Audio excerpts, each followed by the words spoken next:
what was K13? Oh, it doesn't matter.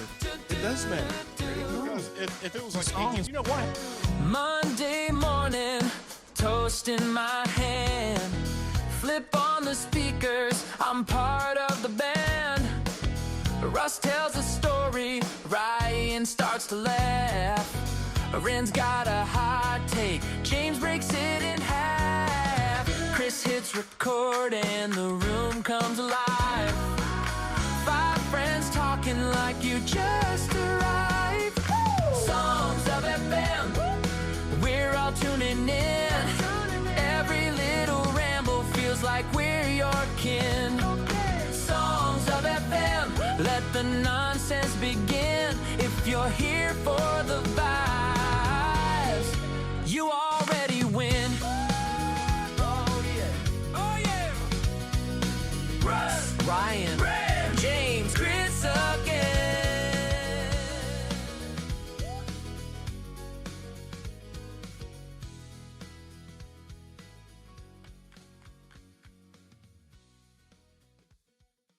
And back at it one more time again, S1E8 of the Songs of FM podcast. How are you gentlemen doing? Good. All right. Good deal. We got a special guest coming up a little, just in a minute. We're going to go through our typical things we start the shows off with. We want to thank you all for, we've gotten some good reaction from the first 2 episodes that we released. We recorded a lot of these beforehand, so we finally got our release date out there, sent out episode 1 and 2, and gotten some good traction. We want to thank you all for listening and watching our little old podcast that we 5 buddies have put together. And you can find us on YouTube. You can find us on all the podcast streaming platforms. There's a plethora of them, including the big ones, Apple and Spotify. So thank y'all for that. And also on YouTube. Well, we're going to break right into it. Ryan, do you have any wrongs for us? Righting Ryan's wrongs. I got a few. Oh, okay. We're going to start with segment 1. This wasn't really wrong. This was one of those things that we just forgot to mention. Russ told Marty that Pam Anderson was in Lit video. We failed to warn Marty about Google and the danger, good Lord, danger of Googling Pam Anderson in the future and watching Tommy Lee captain a boat. Oh, yeah, I guess I should have thought about that. Cool, guys. Party? So in segment 3, Russ claimed Jean-Claude Van Damme was cast to play the Predator in the movie The Predator, but because he was too short, they made a change. Mm-hmm. According to IMDb, he was actually fired due to creative differences, the impracticality of the original insect-like suit, and the desire to use martial arts as opposed to being a slow-moving insect. Well, He was replaced by Kevin Peter Hall, which led to the redesign of the creature. Okay. Well, that's a win, should've went I with guess, all the way around. Well, sources They say should that he have was went with either his brother. sources say he was either fired for destroying a piece of the costume out of frustration, or he left due to unsafe hot conditions and not being able to show his face. But how awesome would it have been to see the Predator do the sack attack on the alien? Oh, that would have been cool. Well, I mean, he was the alien. He would have done it on Arnold. Damn it. So let's write that one down. Right for next week. The world, man. Speaking of sack attack and blood sport, when Jean-Claude Van Damme does the splits and punches up for his finishing move, Ryan claimed it was called the sack attack, which is a great name that explains what he did. But the actual name is it's even better. It's called the full split into a shaft uppercut, which not only explains what he did, but gives step-by-step instructions. Full split into the shaft uppercut. Yeah, that's like a play-by-play of that. I want to learn that. Yeah, exactly. Was that the script? All right. Was that in the script? Is that what you said? Yeah. I don't know. Probably knowing him, it probably was, because I think he done the full split uppercut into the shaft in about every movie that he done. So If I could do it, I would do it too. right, that's just impressive. Nice party. We're gonna go back to segment 1. This is probably the most controversial of righting Ryan's wrongs that we've ever had. Ryan's hot take was the Super Bowl halftime show was never about the music. The guys all chimed in claiming it was lukewarm, creating some songs of FM off-air tiffs and too hot for TV moments between resident asshole Ren and the genius behind the segment, myself. Ren claims Ryan never writes any of his own wrongs and focuses on everyone else because Ryan is perfect. And you said it, not me. I went back and listened and found no wrongs. But since my dumb expanded this segment into missed opportunities, I did find a big one. Okay. The only hint Ren gave was it's 3 words. He said to go back and listen. He would write his 3 words down. I would listen and write my 3 words down. Oh. And we would reveal tonight. So. We're revealing that now during Righting Ryan's Wrongs? We are. Okay. Because just let me reiterate, Ryan, your hot take was the worst in the history of hot takes. You got that? I'm glad that title's taken from me. So, I mean, do better, Ryan. Do better. Is that the 3 words? Do better, Ryan? God.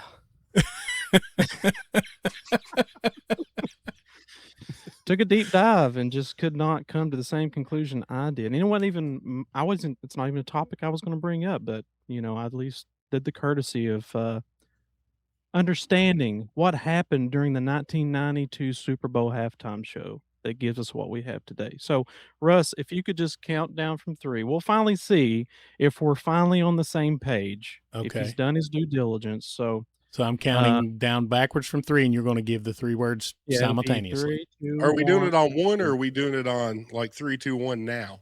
3, 2, 1, reveal. So to be okay. There we go. That's good. Okay. Right, are you saying reveal? I'm just kidding. Okay. That's up to Russ.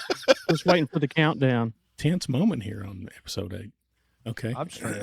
And 3, 2, 1.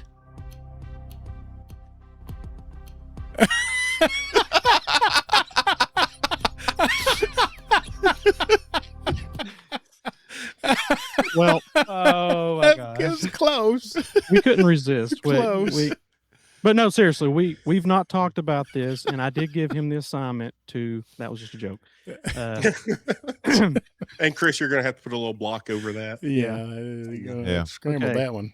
We can leave that to the listeners, viewers' imaginations. Go ahead. Okay. All jokes aside, so this is the real reveal. This is we've done our homework, and we'll see if we're on the same page. I wrote down 3 words. Ryan I'm pretty wrote down nervous 3 about words, this. I wrote down 3 words. Okay, so and I have no idea what he's written down. Am I doing the So, 3, 2, 1 on you. again? Am I doing the countdown again? Do it again. Mhm. Okay, here we go. Chris, music, please. And in 3, 2, 1, reveal.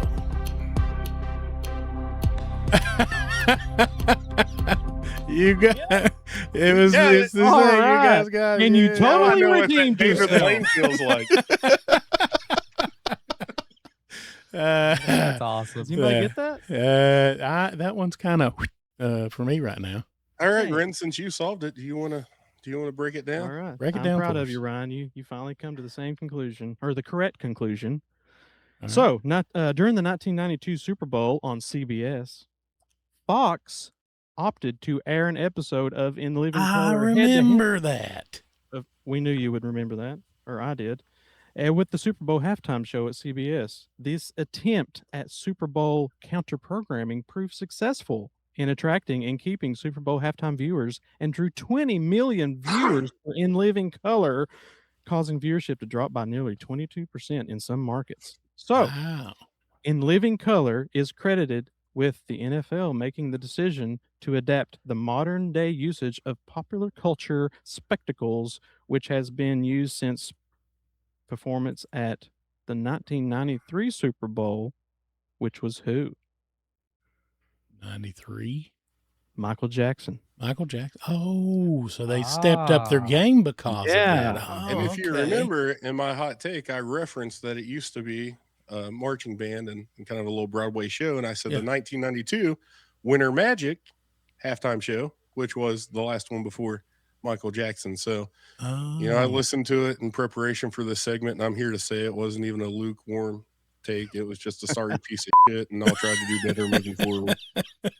No, you totally redeemed yourself. We're on the same page now. Oh, okay. Well, see that is super interesting to me because not only does that mean that is the reason that the after the 92 Super Bowl, those halftime shows all were bigger spectacles and stuff like that. But that also led to the Puppy Bowl being alternate entertainment. Counter programming. Counter program. Okay. All right. That's super interesting. Ryan, you got any more wrongs? That's it. We ended on a big note. You ended on a huge note. That was great. That was great. Okay. Well, it's time to find out who's sponsoring this episode 8. Ren, who you got this time? All right, let's talk about Soul Glow. Yes, the stuff used in Coming to America. You remember that, right? Just Except for let James. your soul glow. Yeah, that magical hair product that promised to make your hair shine so bright it practically filed its own taxes. Well, Soul Glow, your hair doesn't just move, it commands attention. Church service? Soul Glow. Family reunion? Soul Glow. Court appearance? Double Soul Glow.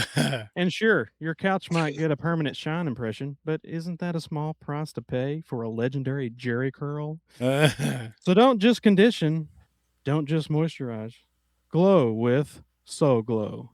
Just let your soul glow. Yeah. Silky smooth. Just That was a good one. I'm looking forward to seeing what kind of residuals we'll get from that one. Well, that's a definite way to kick off episode 8 with the Ryan's revelations in his Writing Ryan's Wrongs and Soul Glow. Well, we're going to get to the portion now that we were looking forward to. We got a guest waiting in the wings, a lifelong friend of mine. We've been friends since kindergarten and have been in several bands together. Ryan and I were in a band with him way back when. And you can currently hear him playing bass guitar in the metal band Gravis, a local band here. I guess we're going to say they're out of Prestonsburg, Kentucky. I want you all to say hello to Mr. Kieth Johnson. I'll give it up for Kieth. What I say, bub?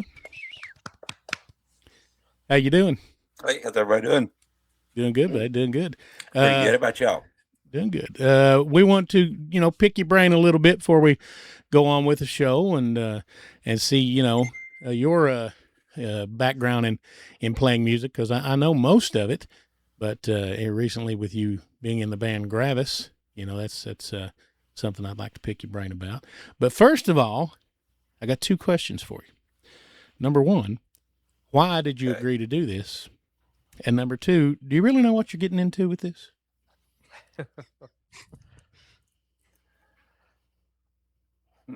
He's speechless. Well, 1, you're my friend. You asked me, so there we go. Number 2, I have no idea. Didn't know it.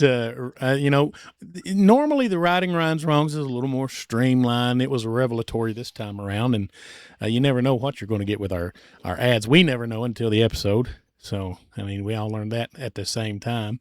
So we're going to ask you the typical questions. We've had a couple guests on before. We had Shep on a couple episodes back and Ryan McCoy on too. We'll ask you those questions. We asked those cats. And you're a guitar player, you're a bass player. When did you pick it up? About what age do you think you were? 12-ish. Yeah. 8th grade. So. Okay. That means how many years have you been playing then?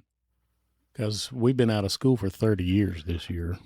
Oh, yeah. So 35-ish years or so. 35 years playing the guitar and bass. He was in he played bass in our band 283. I think we all played bass in that band at some point. Uh-huh. Yeah. Yeah, I think we all played at one time. We all played bass in 283. Yeah, we just couldn't. Actually, we had 3 bass players at one time. Ren, it was a hell of a show. You should have been there. It was interesting. Low end was definitely covered. Who was on lead bass? That'd been Chris Harper. It'd been Chris. Yep. Yeah. The Ryan Obviously. Ryan and Keith just kept the bottom end, and Chris added the flavor to it. Wasn't that in a movie? What's that? A full Was band that, of bass players. Spinal Tap. Yeah, Yeah. Okay. All right. On lead bass. So what's going on in your world right now as far as music goes with Gravis? We're recording an album right now. Should be done month and a half. We should have all the everything tracked. We've got all the drums, bass, most of the guitars tracked. Still got some stuff to do. So we're looking to release that within the next couple months. Yeah. Got a show coming up in Lexington this weekend Awesome. at Al's Bar. Okay.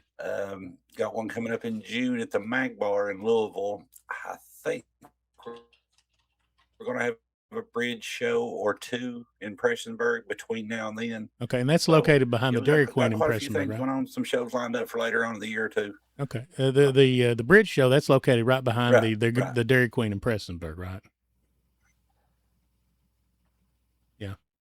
Yeah, right across from Pig and a Poke. Okay, Not to be confused with the Dairy Cheer in Prestonsburg, where James was conceived. right, because behind Car wash there is the behind. car wash Right. behind. Right, okay.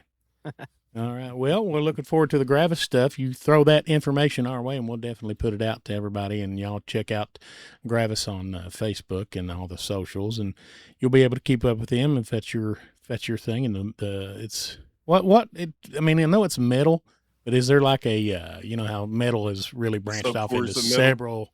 several sub genres? Is it just strictly Well, and metal you call it, or what is it? The funny thing with this band, you got, say, me and our guitarist and singer Cody. So we're similar aged. Yeah. So, it's kind of heavy metal to us. Yeah. But then you got our drummer and our other guitar player who are a bit younger than us. And they're like, well, we're Death Doom. We're this, that. We're this, that. I'm like, we're just a metal band. So depends on who you ask. Okay. Really. I got you. All right. Well, that's getting to know Kieth a little bit. He's going to join us for the rest of the episode and the subsequent segments and games that we have coming your way. So right now we're going to jump to segment number 2. We're going to throw over to Ryan, who is the segment 2 guy, and he's going to break that one down for us. What you got, Ryan? All right, so everyone's intrigued with the child star that disappeared from the big screen at a young age and what they may be up to now. We were even guilty of asking the question during our One Hit Wonder segment last episode. That question would be, where are they now? So this next segment is heading in that direction, but in true Songs of FM fashion, we'll flip it and focus on those that left us too soon, many at the peak of their career. We'll go around the room and each give our gone but not forgotten artist with 2 talking points in mind. The first, a recap of age when they passed, and the career at the moment. This will be the artist snapshot. The second, where we spend most of our time, is speculating on what could have been, the tours that were canceled, the albums never made, or the collaborations that never happened. Or as we call it, the ripple effect, and we'll call this segment, Where Are They, Aren't They Now? Where aren't they now? Okay. And we'll start with Ren. He can Well, give us his artist snapshot. And hopefully, I'm going to go last. I debated on going first just to make sure mine didn't get stolen. I'm taking a big risk here. That was the big. afraid of that. That was the thing that I was wondering about too, because yeah, we probably should have coordinated this better. Anybody else to take Kurt Cobain? All 4 of us. Oh That man, was going to be mine. That was going to be mine. All right. Sorry to interrupt, Ren. Your artist spotlight. I'm the first to Snapshot. Kurt. Kurt Cobain died in 1994 at age of 27. He joined the 27 Club. Nirvana was the biggest band in the world at the time. Grunge had officially taken over mainstream music.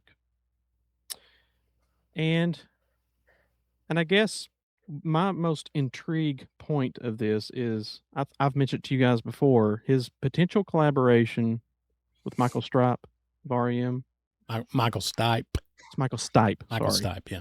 Thanks, Michael- Rusty. Yeah, you mentioned Are you just going to keep messing up episode 9, Ryan Thrones here? That does not have to make righting Ryan's wrongs because Rust went on ahead and corrected me. Yeah, there you go. So they had a collaboration in the works. Is that what you're saying?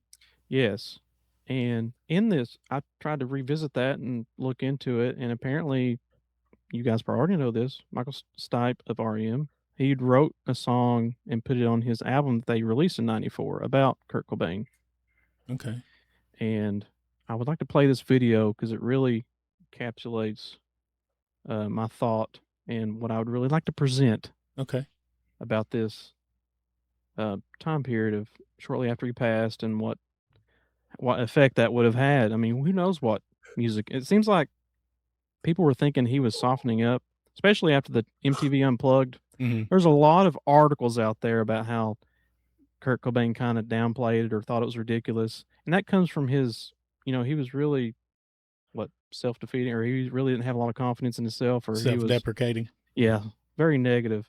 But there's also evidence that he kind of looked back on it and thought he could never top that. It was just so great because there was another opportunity for him to go acoustic, and he declined it, citing that the MTV Unplugged would never be topped. Okay. So that tells you there he kind of felt really good about that performance.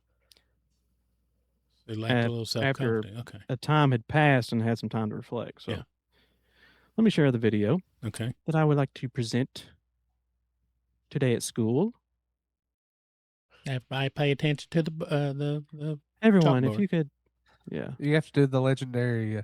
Let me share my. Let me share. James, you don't remember the great part about the sharing at school. When we were in school, they'd wheel that cart with the TV on top of it. Oh yeah. So I found this from a YouTuber called Rock TV, and it includes a snippet of some interview of Michael Stipe talking about Kurt Cobain. Okay. And for those who are not able to watch this, Kurt was a great songwriter.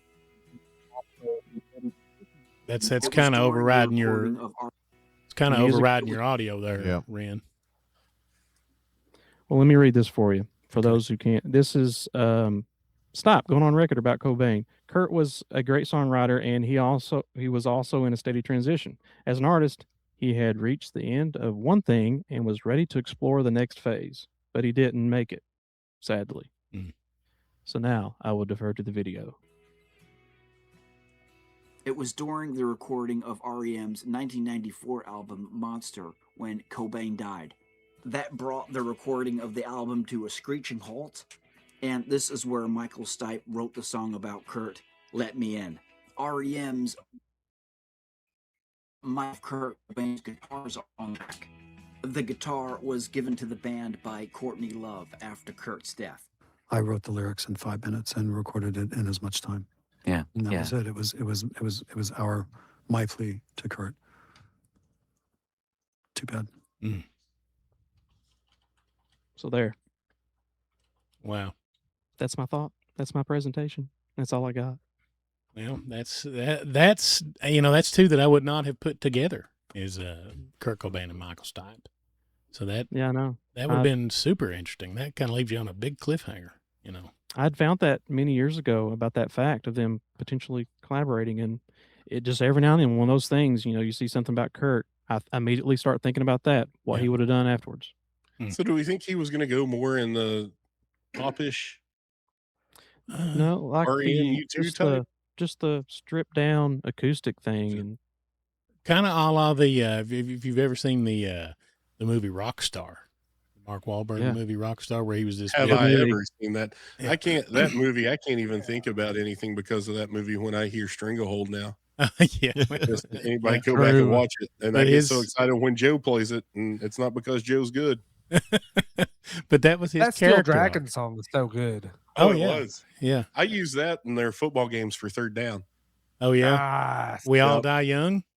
Nope. Stand up and shout. Oh, stand up and shout. Okay. Mm-hmm. But that was the same That's character the bass intro. Yeah, that's We All Die Young. We All Die Young. And that was a really good song. That's the bass intro. Yep. Stand Up and Shout had a vocal intro. Yeah. But that was his character's arc in that. He was in the big rock band, real popular arena type deal, and then he settled into being a coffee shop kind of singer songwriter, acoustic kind of thing. So that's kind of cool. All right, you want to move on? Okay, let's move on to James. I'm gonna let Kieth have a few minutes because should have gone with him to screw Rennie over, but actually the other way. Hey, there's some details left out for anybody that still wants to do Kurt Cobain. So yeah. The month, June. The year, 2009. It was on everybody's news channel that Michael Jackson had passed of a prescribed overdose at the age of 50 years old. And while years before he was facing so much backlash of I mean, he was on the news for like just media propaganda, possibly trying to attack him. But no matter what, his music still was phenomenal. At the time, he was preparing for his farewell tour, which was called This Is It. So not only did he say that, this is it, this is going to be my final tour, but he also mentioned that he was going to let all the cats out of the bag. Hollywood secrets, music industry secrets were all going to be exposed during this tour, which is why the theory that it was a prescribed overdose by his doctor, which he was arrested for, correct? I think so. I think I remember that. I think so. But yeah, and that tour, if you've never seen the documentary of This Is It, some of the arrangements of the songs are insane. What else was going on in 2009? It's funny because I kind of forgot some of these moments when I was doing my research. Lady Gaga was on the rise. Lady Gaga was around in 2009? Yeah. Really? And Michael loved her. He I could see that. Lady Gaga. I can definitely see that. This was also the year that Kanye interrupted Taylor Swift's VMA speech. Okay. To let us know that Beyonce has the best album of all time. All time. All time. All time. And there was also a huge rumor that went around the whole entire year of 2009 that Steven Tyler was leaving Aerosmith. And after months and months of this, getting spread, he finally came out in an interview saying this is not true whatsoever. I don't know. They give him a little bit of screen time. I think we could have had, if Michael was still around, we could have had some great collaborations. For instance, like I just said, he loved Lady Gaga. He also really liked Justin Bieber, shockingly. He loved Justin Bieber. But one that we've kind of talked about on this show that I would have paid so much money to listen to this collab is Michael Jackson and Charlie Puth. I think that would have been insane. Wouldn't know what to do because they're both perfectionists in their music. They're pop geniuses. Oh my gosh!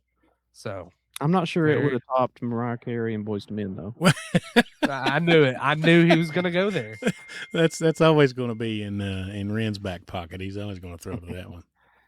But there's my pick for Where Aren't They Now, Michael Jackson. Okay, that was a good. Does everybody know where they were at when they heard the news? Can you remember where you were at? Grandmother's house. I do not. That's one of those that did affect me. It's like you knew where you're at during 9/11. I knew where I was at. I remember 9/11. Michael Jackson story. I was at Chipotle in Lexington with my wife Amanda, and she was a burrito. A burrito. Okay. Was it a burrito or was it a bowl? Oh yeah. Makes sense. I'll tell you what that means off air. Okay. No, it's bro. It's a burrito. I think I was in a hotel room, if memory serves. Woke up and heard the news. Wow. I got to give credit to my source. My wife gave me lots of great information. Hey, fact check this. It was a Sunday. It was a Sunday? Fact check that. What was the date again, James? It was, I think, June 5th, but don't write me on Ryan's wrongs on that. No, I'll start from the beginning. So while I'm doing that, Chris, can you give us your artist spotlight? Yeah. So we're going to go towards the band that should have been Nirvana. Yeah. Andrew Patrick Wood died March 19th, 1990 at age 24. Found comatose by his fiancée, Xana LaFuente. Just say that again. Having overdosed on heroin. Is everybody familiar with Andrew Wood? Nope. He was the lead singer of Mother Love Bone. Mother Love Bone. Yeah. They had one album released August 19 of 1990 called Apple. And that was posthumous for him, right? Yeah. So the band consisted of Bruce Fairweather on guitar, Stone Gossard on guitar, Jeff Ament on bass, and Greg Gilmore on drums at that time. Okay. After his death, Chris Cornell reached out to Stone Gossard, and he had wrote two songs about Andrew Wood. Say Hello to Heaven and Reach Down.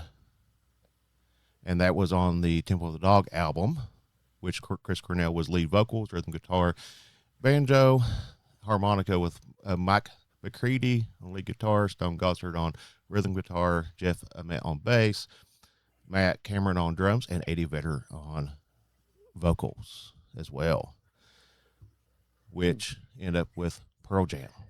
Yeah. Yeah. And if he had not passed away, we've probably never heard of Nirvana. I've dove into that, and I believe that is very true. Nirvana got Mother Love Bone's spot in musical history because they were like really supposed to be that first grunge band. Mm-hmm.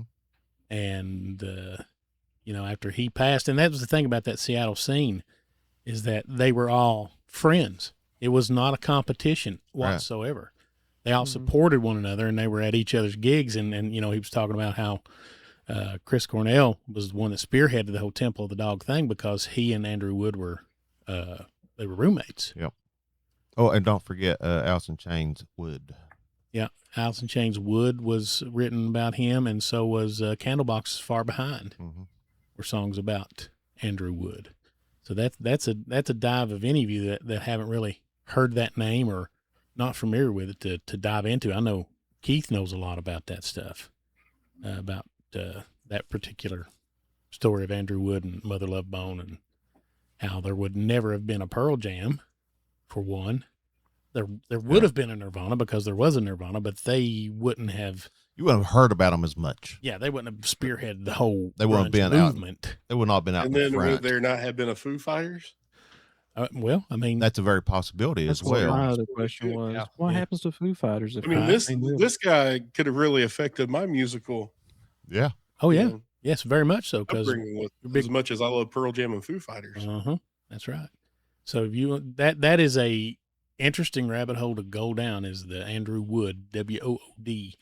That rabbit hole is a very interesting one to go down. I've been down it, so that was a good pick, Chris. All right, Russ, give us your artist snapshot. Born October 27th, 1967. He passed away on December 3rd, 2015, at the age of 48 years old. My Where Aren't They Now is Mr. Scott Weiland of the Stone Temple Pilots and Velvet Revolver. He was with Stone Temple Pilots from 1989 to 2003, and they're active now again with their what was the second replacement of a lead vocalist. Jeff Gutt is their front man now, but before that they had Chester Bennington was their front man there for a little while. So they reformed in 2008, STP did. San Diego-based band. Released four major albums I'll throw out there, because they had a couple that were, I think they might have been like a greatest hit or something like that, from 92's Core, 94's Purple, 96's Tiny Music, and 99 number 4, which features one of Ren's favorite songs, Sour Girl. And then he was in Velvet Revolver, the supergroup from 2002 to 2008, which featured Slash, Duff McKagan, Matt Sorum, and Dave Kushner, which Dave I think he was in Stone Temple Pilots. But then you had the other guys that were basically, who am I thinking of, Yahoo? Guns N' Roses. Guns N' Roses, yeah. They were basically Guns N' Roses. They released 2 albums, one in 2004, Contraband, and 2007, Libertad. He had 4 solo albums, including a Christmas album called The Most Wonderful Time of the Year. So that's pretty interesting if you want to hear Scott Weiland sing some Christmas songs. Yeah. But as far as what he might have been doing now, I mean, of that scene, and they're, like I said, they were a San Diego-based band, so they weren't really in that Seattle scene, even though they were definitely West Coast, obviously. They were always kind of grouped in with that grunge movement of bands, and they were my favorite. Stone Temple Pilots were my favorite of that era of music. I just loved the songs, and I loved his voice and how he could go from singing something with a lot of rasp and hardcore sound about it, and then turn right around and sing something like Sour Girl, where it's a real pretty vocal. And even the stuff that he done in Velvet Revolver, great stuff. And I think now, you know, we would have gotten some, it would maybe been the same thing as like what Ren was talking about with Kurt Cobain, going that more laid back kind of sound. And you know, he was the songwriter or the lyricist for Stone Temple Pilots. Now, most of that music came from the DeLeo brothers, Robert and Dean, which that is a definite rabbit hole to go down if you want to look into STP. Robert and Dean DeLeo were the brothers of that band. They were the brains of that band. They were the heart and soul of that band. But their lyricist was Scott Weiland, and I think we've gotten some very good songs that kind of rode that line between pop and grunge music. And you know, I really think that he would have definitely been in our playlists now, you know, especially mine and Ren's, you know. But of course, like I said, Chester Bennington was their singer there for a while until he died in 2017. So Scott Weiland was my Where Aren't They Now? I don't remember where I was, but I remember that was some news that hurt a little bit. Absolutely. And I can tell you where you were not, Ren. You were not on a Chipotle on the Thursday that Michael Jackson passed away. I was way off. I think what it was, I had no work or no school, so I just assumed. So I was going to be really impressed if I pulled it up and it was a Sunday too. It felt like a Sunday. All right, Kieth, we'll go to our guest and get his artist spotlight. Well, I kind of have two. Okay. My first one, the first one is going to be with Kurt Cobain, but what happens to everybody else if he lives? Like Ryan said, where's the Foo Fighters?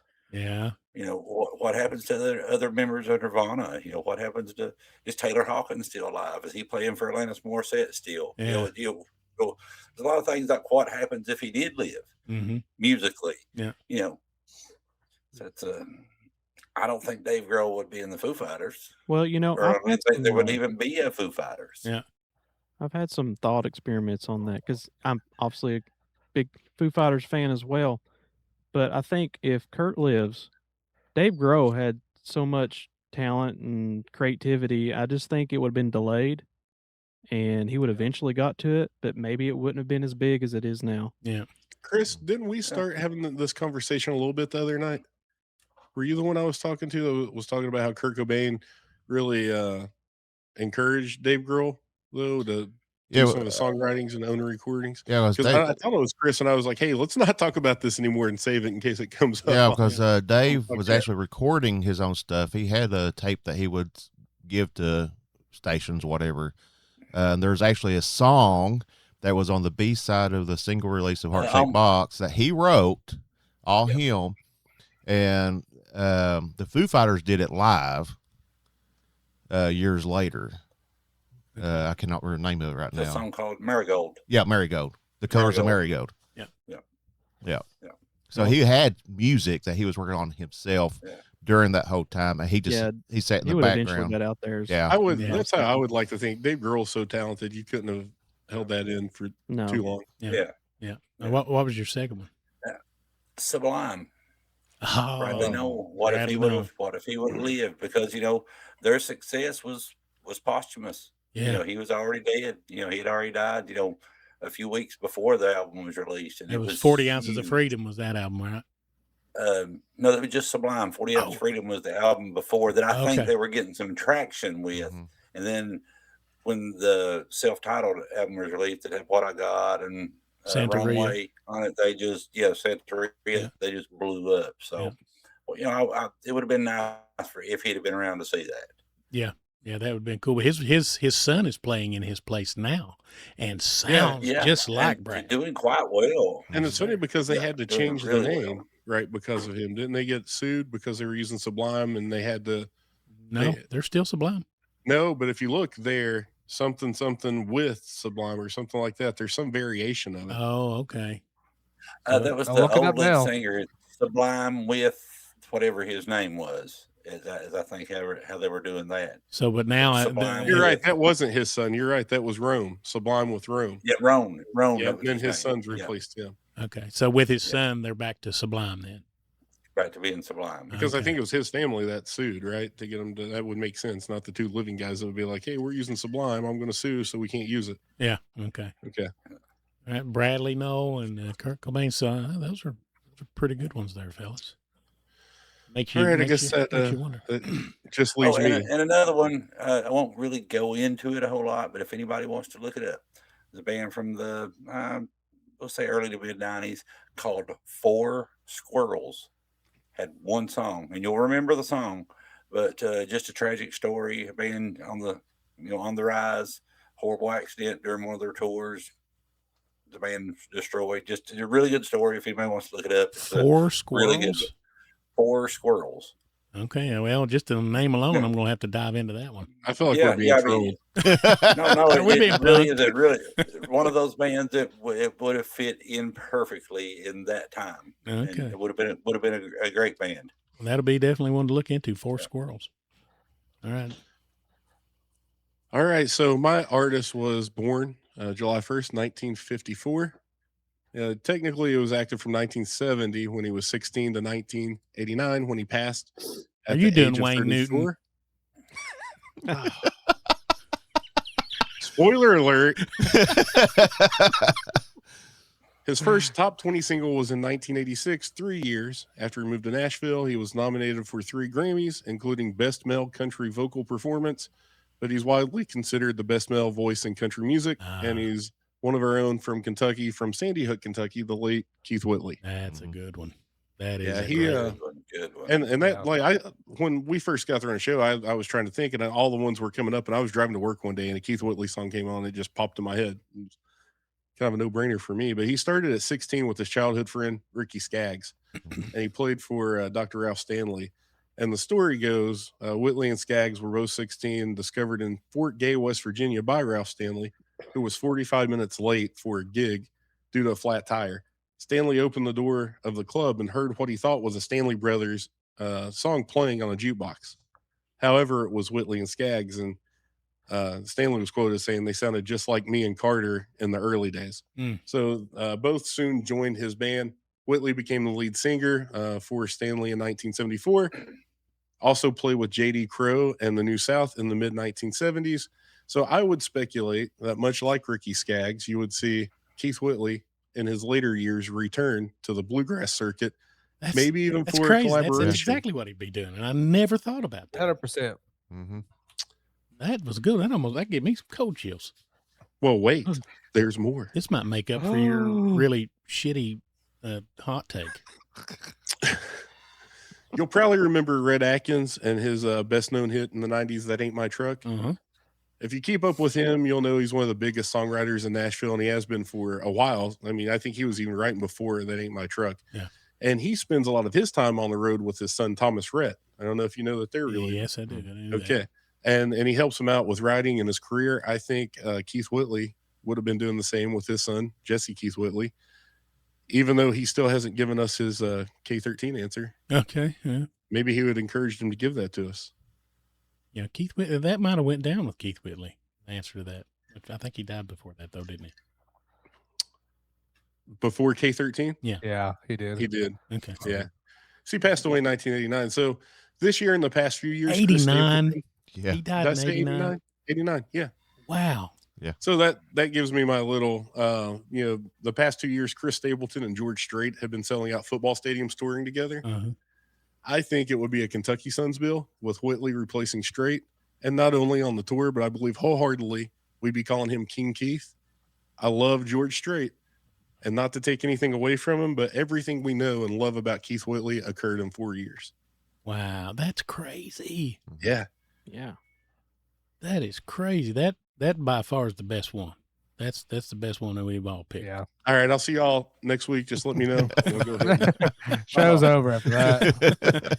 That was a good one. I'm glad you went last then, because that was the best one of all of them. I was really worried that somebody was going to swoop in and steal Kieth Whitley, and then you'd just see me cry. That was, well, you done a good job there, Ryan. Thanks, sir. Are we ready to move on now? Everybody got their thoughts out on any of these? Anybody want to interject anything on Kieth Whitley anyways? I mean, Another sensor block. Yeah. He's just making Chris work harder and harder, isn't he? I hope you're time stamping these. Yeah.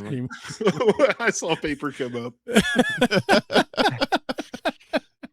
Okay, well, that wraps up segment 2, and where aren't they now? And that one ended pretty well there, right? We're going to move on to what is generally the most popular portion of our shows. It's time for some games, guys. Ren? I'll let James. He's going first, so Okay. there you go. James. All right. Normally we've been playing Guess the Synth, but with our special guest Keith, we decided to mix it up. So we are actually going to be playing Guess the Guitar Riff. Yes, the riff. So Okay. we're going to guess the riff. I'll be playing some guitar riffs. You playing this on And- an air guitar? I wish. Oh, okay. I wish. Okay. I got the real axe. Speaking of which, if you'll give me about 20 seconds, I'm not going to do like Rennie. I'm Yeah. not going to go off camera, come back in an elaborate costume. Okay. I got to go get my guitar, and I'm just not wearing tan. So I'll be right back. Okay, so I'll take it from there. Russ, Yeah. you may recall that I'm a pretty big advocate about how we get screwed by having to play these games with you. Uh-huh. So if you would look to your left, you may notice some drawers. Yeah. Do you see anything behind them? Yeah. Against the wall. Totes over there. Between it and the wall. Between the totes and the wall? No, the drawers and the wall. The drawers in the wall.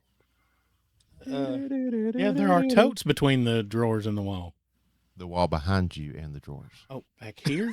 Yeah. I thought you said to my left. You said look to my left. Well, that's what I thought, but I wasn't actually there. Okay. So what about it? Okay. And the floor. Look down the floor there. This is great. Right behind the drawers. Uh-huh. Against that wall. Oh, okay. Against that wall. Well, What you got there, buddy? Well, kiss my.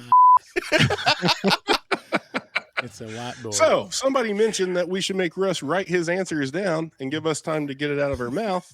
So I may have arranged with your wonderful wife, Megan, to have ordered a dry erase board and had it delivered to your house. I went to the bathroom a while ago before we fired this thing up, and it was sitting in the floor. An Amazon box. We watched, and I was like, Chris, Yeah. I think we're screwed. And I picked it up, and Like- I was like, and I opened it up, and I thought I didn't order anything, and it was a whiteboard, and I asked Layla when I went downstairs. I said, "Did your mom order a whiteboard, or did you bring that up there?" She said, "Yeah." I said, "Well, I didn't order that." She said, "It must be Mom's. It might be Chris's."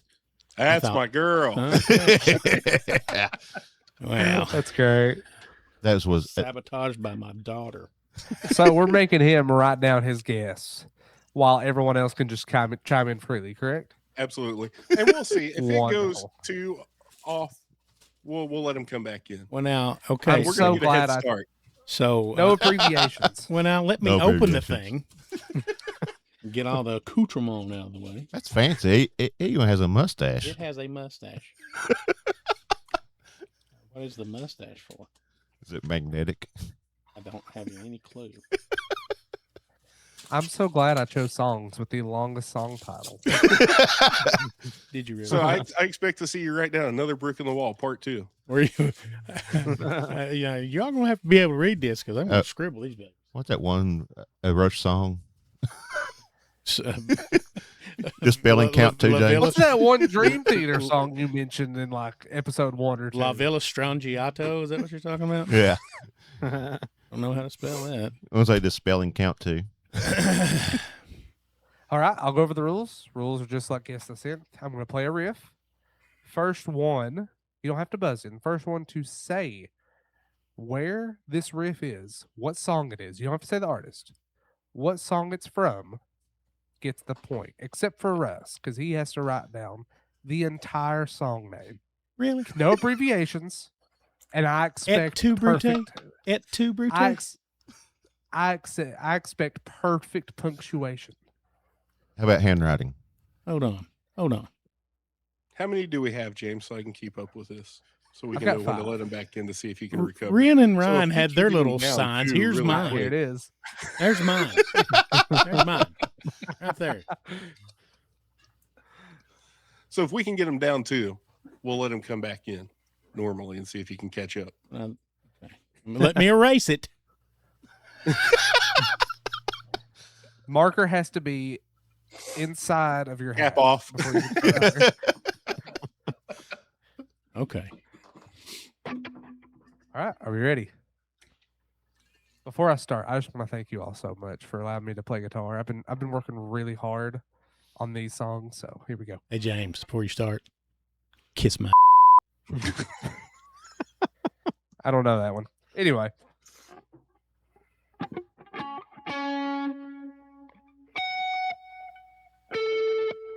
I'm kidding. I'm kidding. Man, I was really worried. I was like, it's going to be a long. I almost put pen to whiteboard. I just want you to know because I heard a song there. All right, here we go.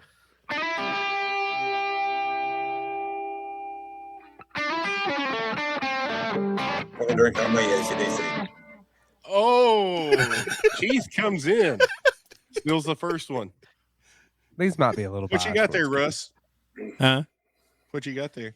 I'm not going to put Christy any more work. I'm not going to make it any harder on him. Did you at least get to the V? I didn't even get to the first letter. Sucks, doesn't it? Yeah. Oh, man. All right. Keith's got the first point. Here we go. Next one. If you don't get the first part, I've got a second part that I plan to play.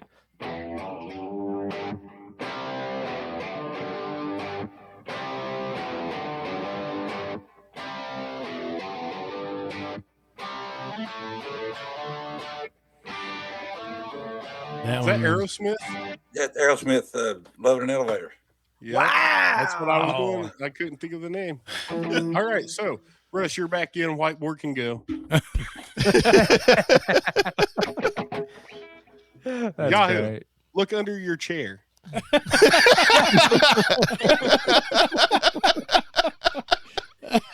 Yeah. This is turned to an Ellen DeGeneres show. Okay, that was a really good one with the whiteboard, by the way. Go ahead. All right, song 3.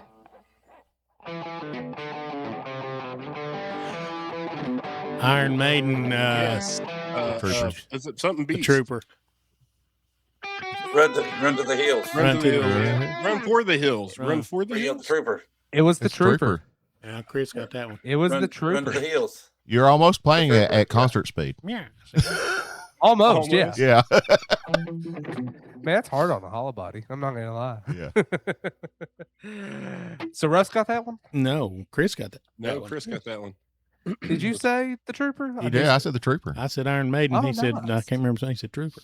I just hope you know. I just check my email during this segment. That's why I usually do You're not even too. Man, trying. don't worry.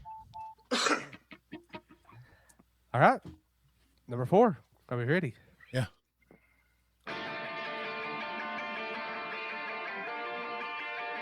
Is that Everlong? Oh. It's not Everlong. Ah! Do I need to play another riff from that? Uh-huh. Yeah. Yeah.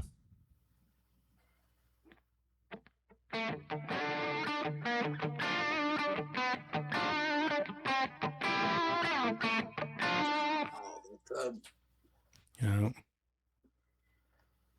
I know it. I've heard it.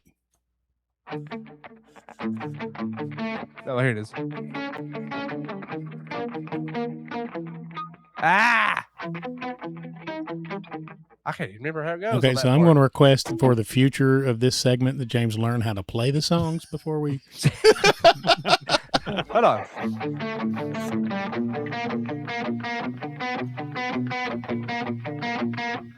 I've heard that. I've definitely heard that. Anything on that one, Keith? Man, this was directed right for Keith, too. Yeah, I know. I know it. I just. You're probably going to kick Drawing a yourself really blank. hard. Yeah, yeah.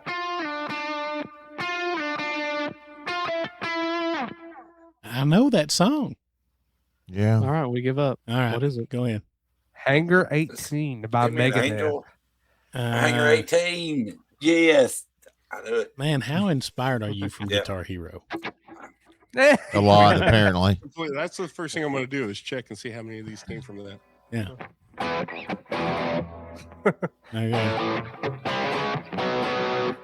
I could play Guitar Hero tracks all day. All right, last song. Are we ready? All right. Go Keith's ahead. at We 2. are. Keith's at Chris 2. is at Chris is at 1. 1. It's the last And one. Chris is the only one that has a chance to win, to at least tie. No, this last one's for 3 points, right? Oh, is it 3 3 points? points. 3 points. 3-pointer. Oh. Here we go.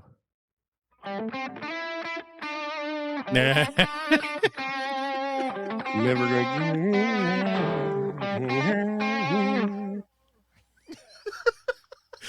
And we all just got rickrolled. Yeah. And everyone listening to this podcast, you're welcome. Did I at least get those 3 points? And if you didn't get Rick Roll and you're older like me, the game, you've lost that one too. And there's one of these. Here you go. That was a good one. That was a good So one. Ryan's got a point, but Keith takes it away. All right, the good win. job. Good I job, thought I got Keith. 3 points. No, it didn't count. It was only You 1 suck. point, and then I looked at it. You and suck. I Rickroll. lost 2 points. You suck. You gotta check that next week. All right, that was the warm up. Ren, you want to? This is going to be good. We've done this previously, and this is going to be good. So, Ren, take it away. All right. Thank you, James, for that rendition of rock songs that I have no idea what you just done. How many emails did you get to delete? All right. Now, a dramatic reading of song lyrics. What? I'll let you on the last one. Oh The last one. Oh, no. boy. My cousin Randy's here. He loves the podcast. Hey, Randy. He's been begging me to let him on the podcast, but I see no reason to. But maybe. I don't know. Just give me a minute. I got 7 of them. We can't You're afford these. Okay, ready to go. I know. All right, I have a dramatic reading. I'll use a different voice each time to kind of confuse you. And it's pretty simple. I read the song lyrics, and one of you guess the right answer of the song. Okay, I don't have to write these down, do I? We'll see how it goes. We'll let you start not. We'll know after the second one. We've got 8. If I determine the lead gets too big, board's back in. Okay. All right. Be the first to guess the song correctly. Number 1. Breathing is the hardest thing to do. With all I've said and all that's dead for you, you lied. Goodbye. That's Stone Temple Pilots' Interstate Love Song. Ding, ding, ding, ding, ding, ding. Aha. Breathing Number is the hardest thing to do. Girl. Number 2.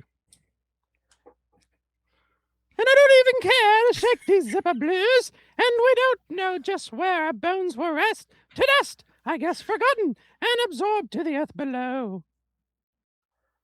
Do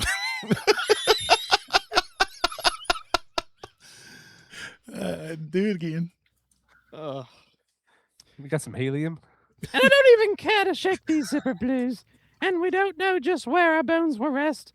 To dust, I guess forgotten, and absorbed to the earth below. Them bones, Alice in Chains. No. No.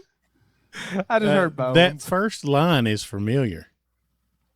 Should be. Dust in the wind. Big song in the 90s. And when you know the title, it's fairly obvious. But when he goes sings the verses, it's like you really got to be paying attention to the song to really pick out these lyrics. And I don't even care to shake these zipper blues, and we don't know just where our bones will rest. To dust, I guess forgotten and absorbed to the earth below. It's the to dust, I guess. It's what's familiar with me, but where he's To speaking dust. it. I guess forgotten and absorbed to the earth below. I can't think. I know the song, obviously, but what was it? Wait, hold on before he tells you, Kim. Now, because he's throwing a little different rhythm in there, right? Yeah, You're different Yeah. cadence. Yeah, there's a different Can we cadence. do it with the voice, with the original song cadence? I couldn't tell you how it goes. The title of the song is A Year. Oh, 1979. Ding, ding, ding, ding, ding. Yeah, ding. that's what it is. All right. Bring the board out. All Yep. right. Number 3.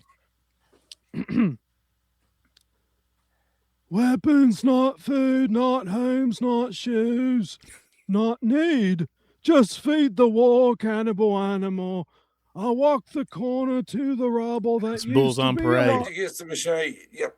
Rage Against That's the what Machine. I was thinking. Rage Against the Bulls Machine. on Parade. Bulls on Parade. Bull- Yeah. Yeah, that's what I said. Oh, Chris comes in with one. Chris. No. Chris didn't even Keith. speak. Did Chris not say it? No, that was No. Keith. I That's swear I Keith. was looking right at him. You need your eyes checked then. Did y'all work on a ventriloquist act? Okay, Keith got one. Yeah. I thought Chris said Bulls on Parade, and then No, I Keith said Bulls on said- Parade, but he beat me. Okay. He said the name of the band. Okay. Have we settled on a winner? Yeah, that's Keith. yeah, I'll take that point since I can't decide. All right. Number 4. Did you forget about me, Mr. Duplicity? I hate to bug you in the middle of dinner, but it was a slap in the Alanis, face. is that Alanis Let's Morissette? more say it. Yeah, You don't let you me ought to know. finish. You never let me finish. How quickly I was replaced. And are you thinking of me when You ought to know.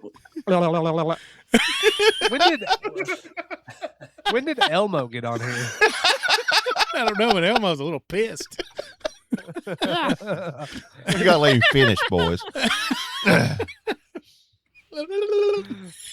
That was great. Okay. Who got that point? Uh, I think it was Keith again. Hmm. He said Alanis Morissette first. Okay. Somebody tally up the votes later. I've got it. We're tied. Russ and Keith, 2 apiece. Fantastic. Number 5. I broke apart my insides. Help me. I've got no soul to sell. Help me. The only thing that works for me. Help me get away from myself. 9 Inch Nails, Closer. Yeah. Ding, ding, ding, ding, ding. Good one. Number 6. And no, sorry, let me start over. And it might not be that bad. You were the best I ever had. If I hadn't blown the whole thing years ago. Jealousy, Jim Blossoms. Dang it! Ding, ding, ding, ding, ding. Yeah. And I know these. It's so hard to get it out. Do you Where's know Kate's these? Do you whiteboard know at? these? I do know these. Russ has competition with Keith. I like it. Hey, Yeah. I knew he would. I knew it. Okay. Number 7. And when I cry for me, I cry for you with tears of holy joy. For all the days you've still come.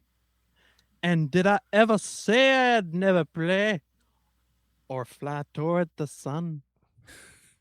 I know those. I couldn't lyrics. quit looking at his mouth. It goes this way, and then it comes back this way, and then it goes this way. I've got one more line, but I'm going to hold off on it. All right, redo what you Yes. done then. Give it to us one more Yeah. time.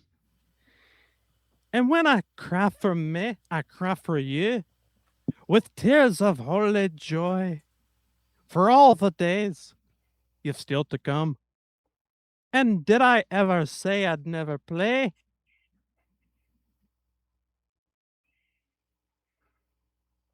You know this, Chris. Oh man, this one's right on the tip of my tongue.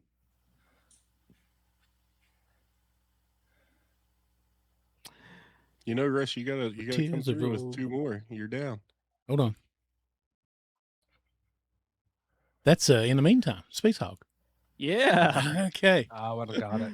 All right. Okay. 3-3. You want right? to do this one? Yeah, no, it's 4-3. 4-3. Okay. I've got to let my cousin on here, so Okay. Randy. yeah.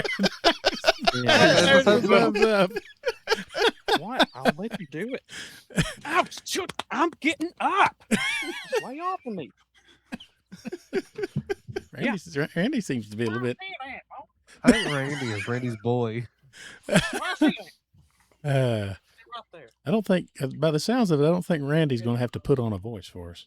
What do we think Randy did today? He's probably definitely at Bull Creek. Yeah, he definitely went to Bull Creek early Yeah. today. Would have been at Marlowe's last night had it been open. Right. I can't What does believe it I do? can do it finally. Yeah, I Randy ain't appreciate going. you, brother. Randy ain't I going. appreciate letting me do this. Oh boy, I don't know. you never know what to expect. I knew it. Hey, boss. Thank you, Bubby.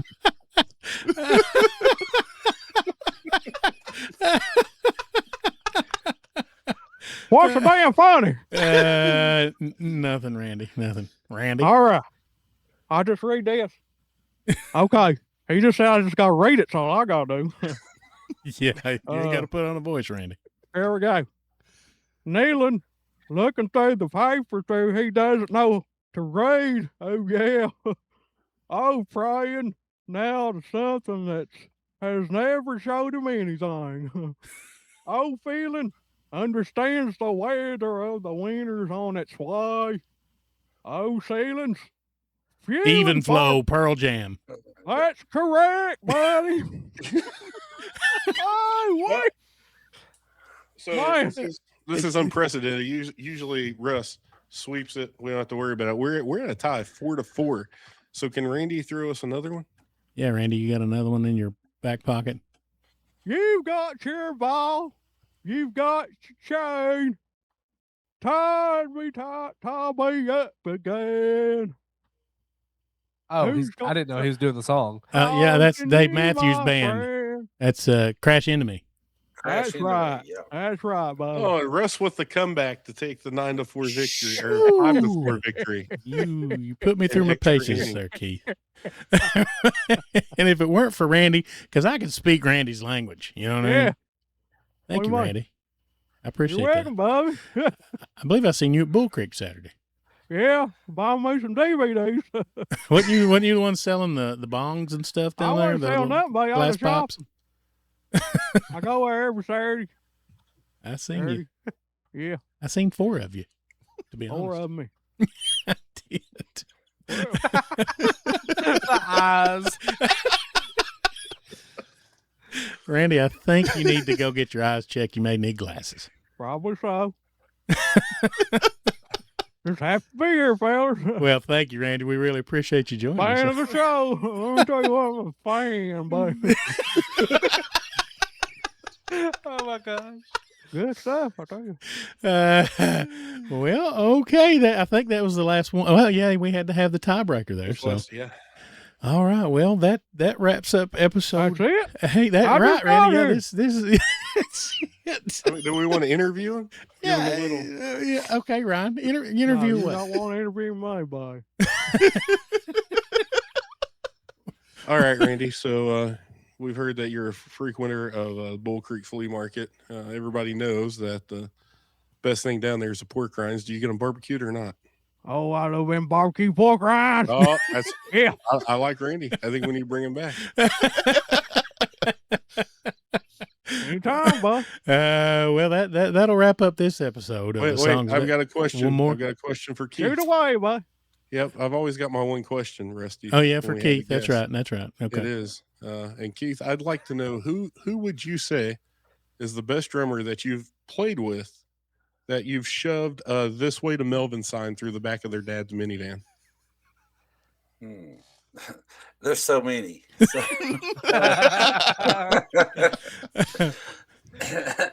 think that would be you, sir. That would be you. Oh man, thanks. I didn't expect that. But I appreciate it. I look forward to that every time.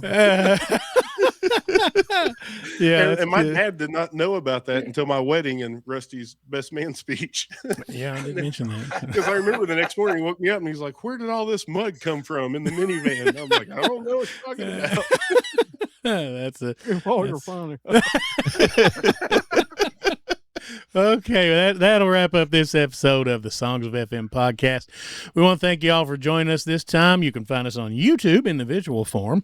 You can check us out on all the streaming platforms for the podcast, including Spotify and Apple. James, what is it? Podcast. Apple Podcast. Apple Podcast. And there are a plethora more. You can visit us at sonsofm.com. Songsofm.com, sorry. That'll lead you to our link tree, and you can find everything Songs of FM.